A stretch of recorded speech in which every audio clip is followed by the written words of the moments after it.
Water cannon की तैयारी कच्चे में ना जाना, उधर भी नाली है। एक सेकंड, जब कच्चे में जाएंगे तो बहुत बुरी तरह फिसल के गिरेंगे क्योंकि पानी बहुत जोर से लगता है।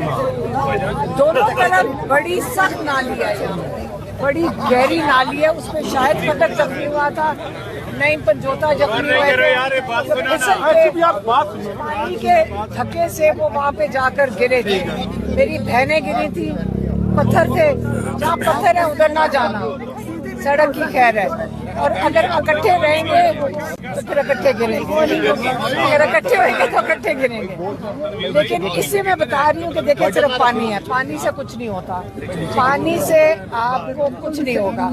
हाँ भीग जाएंगे, उस दिन पूरा हम भीगे हुए थे, लेकिन अल्लाह का करना था। मैं सोची थी 9 डिग्री वहाँ टेम्परेचर था, ठंड नहीं लग रही थी। हाँ ये था, पानी बड़ी जोर से लग रहा था और हम उड़ के जा रहे थे। मैडम आज